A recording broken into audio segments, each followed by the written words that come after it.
নমস্কাৰ। আহক ৰাইজ চাওঁ আহক অযোধ্যা নগৰী ৰাম জন্মভূমি। এসময়ত এই অযোধ্যা নগৰীত ৰাম জন্ম হৈছিল। ৰামৰ বিষয়ে আপোনালোকে সকলোৱে জ্ঞাত। ৰাম অযোধ্যাৰ ৰজা দশৰথৰ প্ৰথম পুত্ৰ। ৰামৰ 3জন ভাই আৰু 3জনী মাক।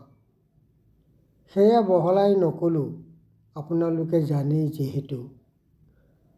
মই ঠাইখনহে দেখাব খুজিছোঁ। এইখন সৰযূ নদী। এই সৰযূ নদীতেই ৰাম স্বৰ্গলৈ গৈছিল। তেতিয়াৰে পৰা এই নদীত স্নান কৰিলে মানুহে মুক্তি পায় বুলি প্ৰবাদ আছে। এই নদীৰ ওচৰে পাজৰে বহুত মন্দিৰ আছে। যিহেতু ৰামৰ ভক্ত হনুমান, লগতে এয়া হনুমান মন্দিৰ।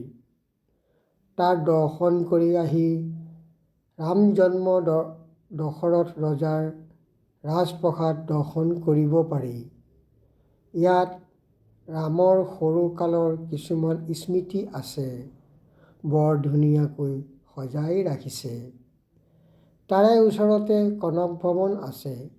এইটো ৰজাৰ ৰাজপ্ৰসাদ আছিল। এইবোৰ ৰাজপ্ৰসাদ মোগলে ক্ষতিসাধন কৰিছিল। আজিও ইয়াৰ ভগ্নাংশবোৰ দেখা যায়। বৰ্তমান নতুনকৈ ৰাম মন্দিৰ নিৰ্মাণ কাৰ্য আৰম্ভ হৈ আছে। এয়া ৰাম মন্দিৰ প্ৰৱেশ দুৱাৰ। ইয়াত প্ৰায় উৎসৱ হৈ থাকে। উৎসৱত অগণন ভক্তৰ সমাগম হয়।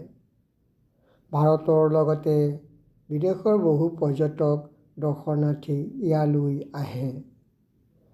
ৰামক দৰ্শন কৰিবলৈ লানি নিছিঙা ভিৰৰ মাজত শাৰী পাতি ঘণ্টা ঘণ্টা থাকিবলগীয়া হয়।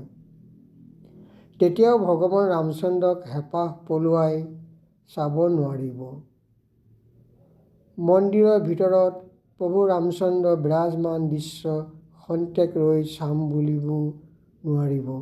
কাৰণ ৰামচন্দ্ৰৰ দৰ্শন পাবলৈ হাজাৰ হাজাৰ ভক্ত ৰৈ আছে।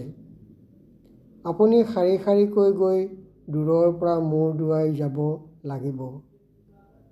ৰখাৰখি ব্যৱস্থা নাই। ভক্তৰ ভিৰত ৰবও নোৱাৰে। কোনোবাই যদি লগত টকা পইচাৰ লাগতিয়াল কাগজৰ বাদে আন কিবা বস্তু ৰাখে তেওঁক মন্দিৰত প্ৰৱেশ নিষেধ। বিশেষতে ধূমপান, মোবাইল, যিকোনো আগ্নেয়াস্ত্ৰ মন্দিৰত সুমুওৱা নিষেধ।